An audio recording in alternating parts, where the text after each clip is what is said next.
Hello, I'm Greg Watkins, Executive Director of the British Chamber of Commerce, Thailand.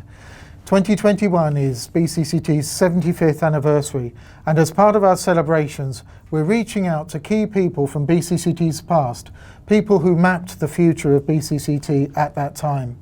And today it's my great pleasure to welcome Göran Seifert, who was a non-executive board director of BCCT from 1988 to 1992, during which time he was chairman and chief executive of the Philips Group of companies in Thailand. Göran, tell us about your time in Thailand. Yeah, well, it really brings back very, very good memories. So I arrived on the scene in 1988, indeed, until 92, and then moved to Hong Kong. And that was a very exciting time. Thailand was growing very fast. Philips was growing at times up to 30% per year, despite selling off some assets. And it was the first time for me in Asia. And then since then, I've been in Asia, and I'm now in Singapore. So, arriving in a new country, a fairly big company, about $300 million at the time with manufacturing and so forth. I must say that the British Chamber of Commerce was like a kind of a second home, or at least a second office, apart from my normal office. I felt extremely welcomed. My predecessor introduced me, and I think Philips had always been, because there was no Dutch Chamber of Commerce. So I have very good memories. I think the camaraderie, friendship, support, introductions in a way that I would never have been able to do if I didn't have the chamber behind me. Do you have any enduring memories of your time on the chamber board? I would say it was to a great extent the friendship and of a very diverse group of people, very accomplished. So as I said, it really felt like family from day one.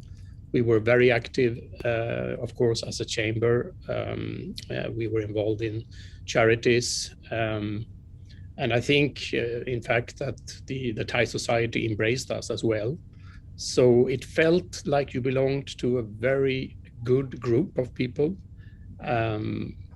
giving you open doors to areas I probably wouldn't have been able to do.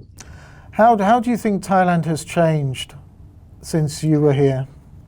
Yeah, well, first of all, since I left 1992, I always came back because I was either having business or I sat on a board for quite a while in another company. So I followed Thailand, and I must say at that time, until about a year and a half ago, because I haven't traveled since a year and a half from Singapore, so I can't speak that much about the last 1.5, 2 years. But I would say I found that Thailand didn't really change that much.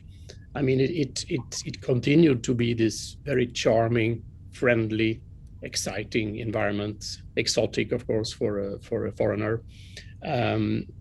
What changed, of course, is that the growth came and went, but it still went on. And I think I saw a study of how Thailand has always surprised on the upside when it comes to manufacturing.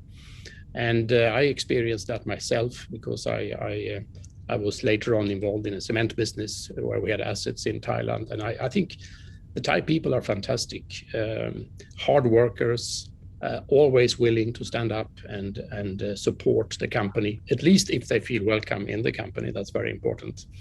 So if anything, I think that Thailand has continued to be a very important market, consumer market, of course.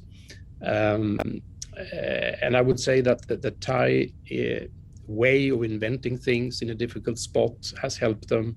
I think that that is now not only manufacturing, but other types of development, software, the new economy, and so forth. So it's a big country, it's a big market. And so I would say it has kept, I think, the way I remembered it and the way I really appreciated it as well. Of course, everything has changed the last few years, especially with COVID. I think it still kept the good things. And COVID is something that, who in the world could have expected it? So Thailand is suffering like everyone. Sure. Tell us a little bit about what you're doing these days.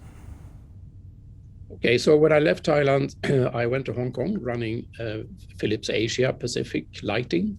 Then, after a couple of years, went back to the head office, worked for the president, running Africa, Middle East, and Asia, and then sent out here to Singapore, actually 1996, to set up the head office for Asia and also to build a semiconductor plant together with very strong support from EDB, the Economic Development Board.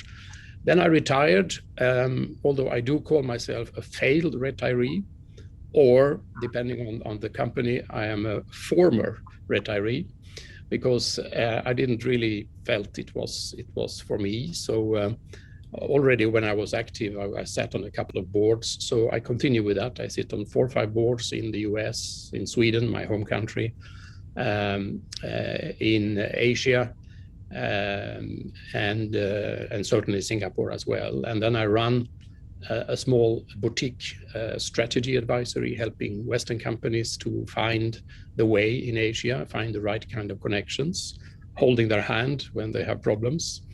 And in the same way, I also try to help Asian companies, especially Singaporean companies, to get introduced to the Western world. And finally, one thing I'm doing, which I really appreciate, is that I am with the Harvard Business School here. We have a mentor program where we are mentoring young polytechnics and MBA students. And I've done that now for 3 years, 3 different groups. This is totally supported by the Ministry of Manpower and Ministry of Education. So that gives me a lot of inputs and trying to understand the world. I think I understand it better when I listen to smart young people, their problems, how they feel about things. So that's in short is what I'm doing. Very happy doing it. I'm here with my family. My grown-up kids are here working since we came in '96. So unfortunately, as I said, I would love to come back to Thailand as soon as the various laws in Singapore and Thailand allow me to do that. Well, fantastic. I envy your work with young people. It's the combination of experience and a youthful perspective on things. It's unbeatable. I mean, COVID's a huge game changer, obviously. How do you see Thailand's position in the post-COVID world? Well, it's very difficult to say, because it's not so much only about Thailand, but it's really what kind of new variants are coming out. I mean, the Delta turned out to be much more difficult than I think anyone could have expected. And I remember I'm quite involved with medical systems, starting from when I started up the Philips Medical Systems regional group for Southeast Asia. So I've always been interested in medtech. And of course, with age, with all of aches of bad knees and things like that, you have to become more interested and try to follow what's going on. But I mean, I remember in the beginning of this, say about a year and a half ago, all the experts said that, well, maybe the virus will mutate, but it always becomes weaker, not stronger when it mutates. So don't worry, it will be better and better. Well, as we know, it was exactly the opposite, the result of that. So I think the fear one has is what happens after the Delta variant. So that covers everyone. But again, I think Thailand, to your question, the Thai people are very resilient.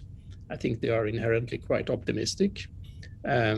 So I think Thailand will continue to benefit from the Thai mentality from that point of view. But where it's going to go, I think that all of Asia has the same problems. Singapore, a little bit less because of extremely strict lockdown rules. So it's a difficult question, Greg. But again, knowing the Thai people, I think that they will take it on the chin, so to say, and there will be a way out, one way or the other. No, I agree with you. I agree with you absolutely. I mean, Thailand's an extremely resilient country, and it's always found its way out of different crises. And of course, it's a huge business community here as well, which you were indeed a huge part of. Just our final question, really. What's your favourite place and thing to do when you're in Thailand? And hopefully that won't be too long. Let's touch wood next year. Yeah, I certainly hope so, and we'll certainly get together when I get back. Well, I mean, we were lucky to have a cabin or a cottage in Pattaya, straight on the beach. So we had small kids at the time, and we loved to go there in the weekends and just hang around, go swimming, go for good meals, or eat in this house.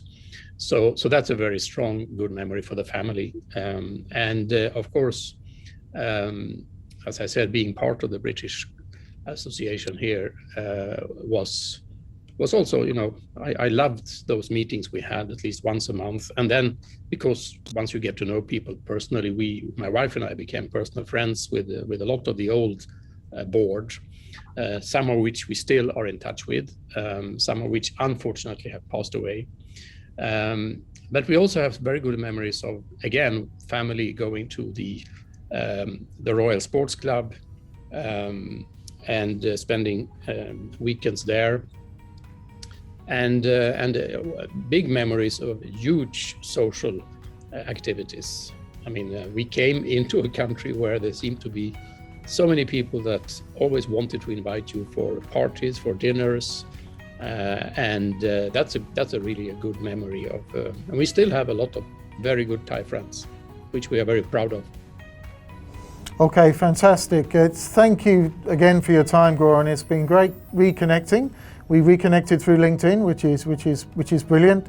And let's stay connected. This will not last forever. We will find a way, or there is a way to deal with it. We just have to get the vaccines out as quickly as we can, and then we can do what humans do best and get together, meet, network, generate business. Absolutely. Thank you so much for having me again. It was a pleasure, and wish you all the best going forward in Thailand. Thanks, Göran.